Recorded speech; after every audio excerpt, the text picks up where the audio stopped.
Sou Amanda Trovão, tenho 27 anos, nascida em 97, lá em Macaé. Sou praticamente, ele considero cria também de Rio das Ostras, que eu morei muito tempo em Rio das Ostras. Depois eu fui para a Baixada, em Seropédica. E foi na Baixada que eu comecei, né, dei início à minha trajetória artística. Foi quando eu comecei a voltar a escrever, a me interessar por arte, né, muito pela influência do local, assim, da universidade que eu estava. E hoje eu moro também na Zona Norte, né? Então eu estou aqui como uma artista que transita entre a Zona Norte e a Baixada, né? Sou produtora cultural, sou poeta, trabalho hoje com também produção de eventos, então eu faço parte da organização da primeira Batalha de Bombe de Seropédica, que é a Réu em Curta, que é produzida pelo meu coletivo Em Curta Distância. Eu sou cofundadora desse coletivo e foi um coletivo que surgiu em Seropédica também, com essa ideia de trazer a arte, né, e a cultura para a arte e cultura da periferia, né, para lugar de destaque e visibilidade. Então, basicamente, eu sou isso, tá ligado? Também faço ciências sociais, né? Sou quase cientista social. Enfim, essa é a Amanda Trovão. Eu sinto que é algo ainda muito recente esse contato do slam com o movimento hip hop, né?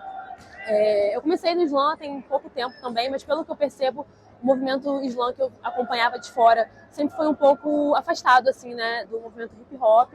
Mas eu percebo que ganha muito destaque ao longo dos anos, justamente porque traz um pouco dessa coisa da poesia, né? E a gente tem também referências muito importantes que são do rap e que estiveram espaços do slam, por exemplo, como o próprio Xamã, como a Cristal, né, lá do Rio Grande do Sul. Então, a gente vê que pessoas do slam também são muito participativas na cultura hip hop. Eu acho que isso começa a ter uma certa proximidade a partir dessa identificação que as pessoas têm com o hip hop também, sabe? Então, eu acho que hoje o slam cumpre uma função fundamental também para as rodas culturais, porque para além das batalhas que geralmente são de sangue, né, que tem uma ideia mais de gastação e tal, ter um espaço destinado para poetas slammers, né, ou então poetas que só recitam em sarau também, é muito importante para que a gente tenha também um trabalho de consciência crítica, tenha também um desenvolvimento de uma poesia que seja num caráter também um pouco mais de protesto, mas também que traga uma visão, né, que seja um momento também de reflexão, que eu acho que isso é uma característica muito marcante do slam, em comparação com as batalhas de rima, por exemplo. Eu sinto que o ambiente do slam, ele é muito mais acolhedor, assim, eu acho que eu me senti mais confortável, na verdade, de participar de primeira, porque eu acho que a referência que eu tinha das batalhas de rima eram referências de espaços muito masculinos, né? E era o que eu via também, né? Enfim, então eu acho que eu comecei a pesquisar sobre slam antes de participar. Eu pesquisei antes da pandemia, então veio a pandemia, deu aquela travadinha, e aí eu não consegui ir, de fato, assim, mas eu acompanhava muita cena pela internet.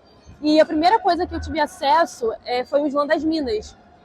Existem vários slams, né, voltados para mulheres em vários estados do Brasil. E aqui no Rio a gente tem o Slam das Minas RJ. E aí eu tive o primeiro contato num projeto de educação popular que eu era professora, que era o Só Cria, eu participei desse projeto por alguns anos. E aí no aulão inaugural eles chamaram, convidaram o Slam das Minas para se apresentar. E ali foi o primeiro momento que eu tive contato assim, com o slam, né, com a cultura do slam, e com esse tipo de arte, com a poesia assim, sendo expressa dessa maneira.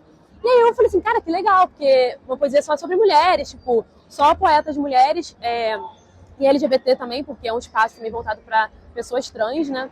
Então foi muito interessante ver esse tipo de poesia e eu me senti muito acolhida. Falei, pô, eu queria falar sobre isso, porque eu sinto também que eu sou uma pessoa que tem que falar coisas, sabe? Que sofre coisas, então queria expor isso também. E aí eu comecei a pesquisar, né, essas pessoas, esses poetas que eu tinha encontrado, e aí eu fui entendendo que existia uma cena e que existiam várias mulheres. E basicamente meu contato inicial com o slam foi através das poetas mulheres, assim, sabe? Então isso é um recorte que eu gosto muito de fazer quando eu falo de slam, porque quando eu comecei a estar mesmo no slam competindo, eu já vi uma cena totalmente diferente, onde eu via que na parte da competição, pelo menos, eram muito mais homens do que mulheres, mas na parte da produção eu via muitas mulheres. Então, tipo, eu sempre senti que o slam, talvez ele... A impressão que eu tenho, né, como eu sou da nova geração da cena, a impressão que eu tenho é que ele deu uma iniciada muito através do trabalho de mulheres mesmo. Então, por isso que eu acho que é bastante acolhedor.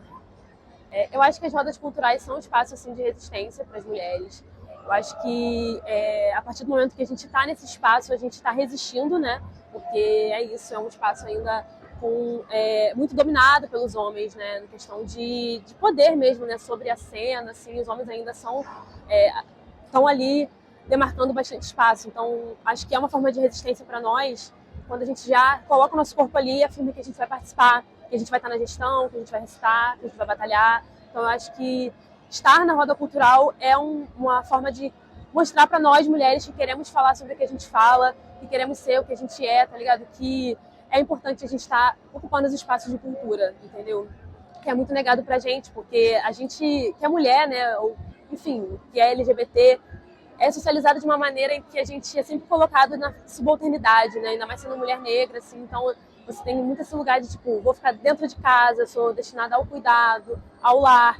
E quando você rompe com tudo isso, né? Eu sou de uma família conservadora, então romper com tudo isso e colocar meu corpo na rua, que à noite, que não é muito um local bem-vindo para mulheres, né? A rua à noite. E tá ali fazendo cultura e me expressando, eu acho que é uma forma muito foda, assim, muito incrível de resistência.